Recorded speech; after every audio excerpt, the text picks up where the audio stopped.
पहली breaking news आपको बता दें, महंगाई और बेरोजगारी के खिलाफ कांग्रेस का देशव्यापी प्रदर्शन लगातार जारी है। हिरासत में लिए जाने के बाद राहुल और प्रियंका समेत सभी नेताओं को किंग्सवे कैंप में रखा गया है। दिल्ली पुलिस ने राहुल गांधी को राष्ट्रपति भवन की तरफ मार्च करने के दौरान हिरासत में लिया। हिरासत में लेने के बाद राहुल गांधी को एक बस में बिठाया गया, उसके बाद किंग्सवे कैंप ले जाया गया। और दूसरी बड़ी खबर, हिरासत में लिए जाने के बाद कांग्रेस नेता राहुल गांधी ने कहा कि लोकतंत्र की हत्या कर रही है सरकार। हमारा काम जनता के विषयों को उठाना है और हम अपना काम कर रहे हैं। राहुल ने कहा, लोग महंगाई पर प्रदर्शन नहीं करने दे रहे, पुलिस ने कांग्रेस सांसदों को घसीटा है और कुछ लोगों को मारा भी है।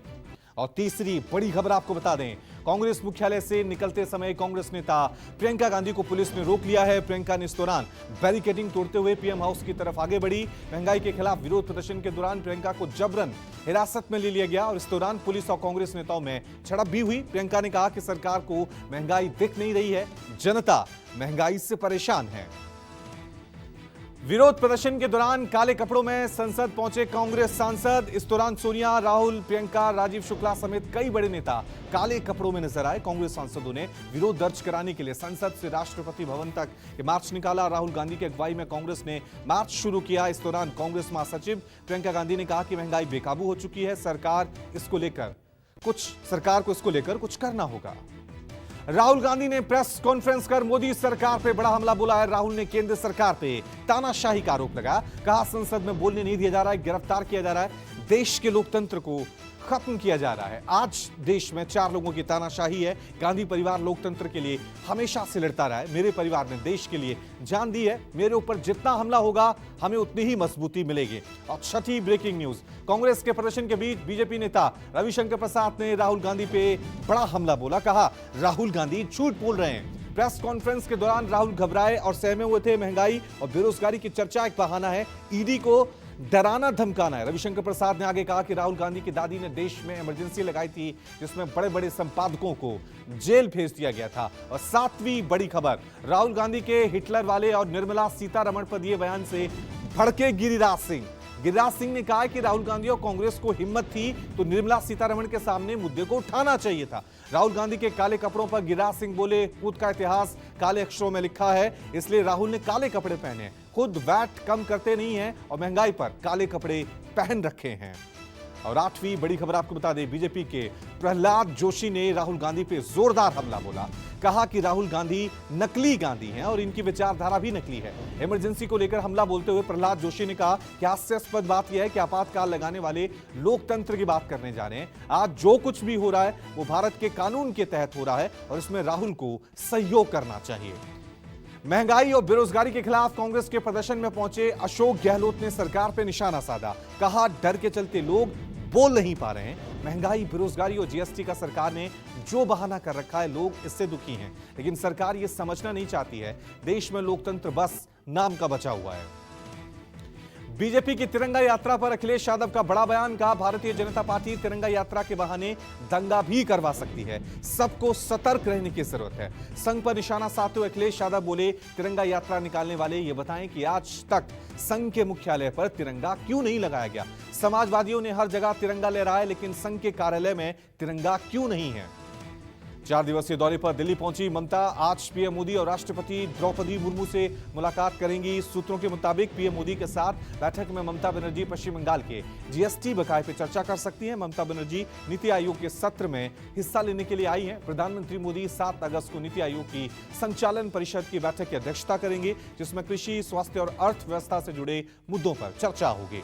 और 12वीं ब्रेकिंग न्यूज आपको बता दें, तेजस्वी यादव ने बीजेपी को बिहार में अकेले चुनाव लड़ने की चुनौती दी है। कहा है कि बीजेपी में औकात नहीं है कि वो बिहार में अकेले चुनाव लड़े। बीजेपी में ना हिम्मत है ना जिगर है, अगर है तो हमारी चुनौती स्वीकार करें। तेजस्वी यादव ने कहा कि संघ और बीजेपी का लोकतंत्र में विश्वास नहीं है। बिहार लोकतंत्र की जननी है, बीजेपी के मंसूबों को सफल नहीं होने देंगे, क्योंकि ना तो गुलाम बनने वाला है ना बिकने वाला है। हम लोग लड़ने वाले हैं और लड़ेंगे। एक और बड़ी खबर आपको बता दें, आरबीआई ने एक बार फिर झटका दिया है। रेपो रेट में 50 बेसिस पॉइंट की बढ़ोतरी की है, जिसके बाद रेपो रेट 4.90% से बढ़कर 5.40% हो गई है। इसके साथ ही पिछले 4 महीने में रेपो रेट 1.40% बढ़ चुकी है, जिसका सीधा असर लोगों के होम लोन से लेकर पर्सनल लोन और ईएमआई पर पड़ेगा। आरबीआई ने मॉनेटरी पॉलिसी कमेटी की बैठक के बाद रेपो रेट बढ़ा दिए हैं। और 14वीं बड़ी खबर आपको बता दें, स्वतंत्रता दिवस से पहले हरियाणा के कुरुक्षेत्र को दहलाने की साजिश को हरियाणा एसटीएफ ने बेनकाब किया है। इस मामले में एसटीएफ अंबाला ने विस्फोटक के साथ तरन तारण के रहने वाले एक आरोपी को गिरफ्तार किया है। पकड़े गए आरोपी के पास से 1.5 किलो आरडीएक्स, टाइमर और डेटोनेटर बरामद किया गया है। जिले के डीएसपी के मुताबिक आरडीएक्स बनाने में हाईली एक्सप्लोसिव का इस्तेमाल किया गया है। 15वीं बड़ी खबर, छपरा में जहरीली शराब पीने से मरने वालों की संख्या बढ़कर अब 11 हो गई है। कई लोगों के आंखों की रोशनी चली गई है, जबकि 5 लोगों को गिरफ्तार किया गया है। इस मामले में पुलिस ने कार्रवाई करते हुए थाना अध्यक्ष और एक सिपाही को निलंबित किया। जहरीली शराब पीने से गंभीर रूप से बीमार कई लोगों को अस्पताल में भर्ती कराया गया है। डीएम और एसपी अस्पताल में भर्ती मरीजों से मिलकर उनका हालचाल जान रहे हैं। केरल में भारी बारिश के बाद बाढ़ जैसे हालात हो गए हैं। कई उड़ानों को डाइवर्ट कर दिया गया। 8 अगस्त तक केरल के 8 जिलों में बारिश का रेड अलर्ट जारी किया गया। केरल में भूस्खलन के कारण कई जगहों पर सड़कें धंस गई। पीड़ितों को राहत शिविरों में पहुंचाया गया। केरल सरकार ने त्रिशूर और एर्नाकुलम जिले में नदी के किनारे रहने वाले लोगों को सुरक्षित स्थानों पर जाने की चेतावनी जारी की है। आंध्र प्रदेश के वाईएसआर जिले में कई इलाकों में भारी बारिश की वजह से नदी नहर उफान पर है। अचानक सड़क पर उफान आने से पेड़ पर चढ़कर लोगों ने मदद की गुहार लगाई। पेड़ पर फंसे लोगों की खबर मिलते ही मौके पर पुलिस और फायर के अधिकारी पहुंचे। कई घंटों के बाद रस्सी की मदद से राहत कर्मियों ने पानी में फंसे लोगों को बचाया है। हिमाचल प्रदेश के चंबा में हैरान करने वाली तस्वीरें आई हैं। लैंडस्लाइड के बाद बाइक को कंधे पे उठाकर 2 युवकों ने रास्ता पार किया। लैंडस्लाइड होने से रास्ता बंद हो गया था, जिसके चलते युवकों ने बाइक को कंधे पे उठाया और अभी तक मार्ग बहाल नहीं हुआ है, लेकिन लोगों की परेशानी कम नहीं हो रही है। केरल के तिरुवनंतपुरम में बाढ़ के दौरान 3 युवकों ने स्टंट किया, बहती नदी को पार किया। वीडियो सोशल मीडिया पर हुआ वायरल। पुलिस ने वायरल वीडियो का संज्ञान लिया। तीनों युवकों के खिलाफ आपदा प्रबंधन अधिनियम के तहत मामला दर्ज कर आगे की कार्रवाई शुरू कर दी गई है। केरल के पलक्कड़ जिले के खदान के पास से जिलेटिन की 8000 छड़ें बरामद की गई हैं। लवारिस हालत में 40 बक्सों में जिलेटिन की छड़ों को रखा गया था। जांच में पुलिस जुटी हुई है। स्थानीय लोगों में दहशत का माहौल है। लवारिस हालात में जिलेटिन की छड़ों को जब्त करने के बाद मामला दर्ज कर लिया गया। पुलिस अब पता कर रही है कि जिलेटिन की छड़ों का क्या इस्तेमाल किया जाना था।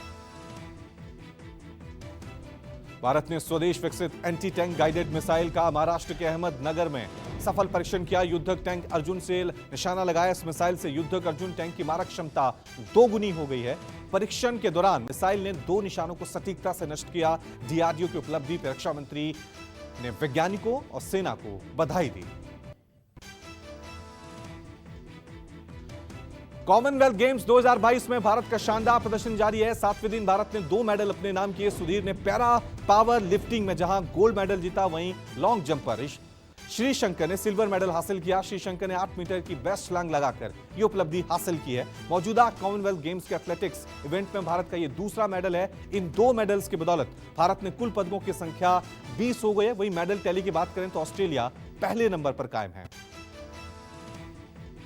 देश में फिर बढ़ रहे हैं कोरोना के मामले। 6 दिन के बाद 20,000 के पार नए मरीज, 70 संक्रमितों की मौत। आंकड़ों के मुताबिक एक दिन में 21,595 लोग ठीक हुए। एक्टिव मरीजों की संख्या 1,35,000। वहीं दिल्ली में कोरोना के 2,000 से ज्यादा नए मरीज, 4 संक्रमितों की मौत। पॉजिटिविटी रेट भी 11% के पार है। तो देश की राजधानी दिल्ली में कोरोना के मरीजों की संख्या बढ़ गई है। लगभग 2,000 नए मामले देश की राजधानी दिल्ली में दर्ज किए गए हैं। और आपको बता दें कि लगभग 11% पॉजिटिविटी रेट के साथ मामले बढ़ रहे हैं।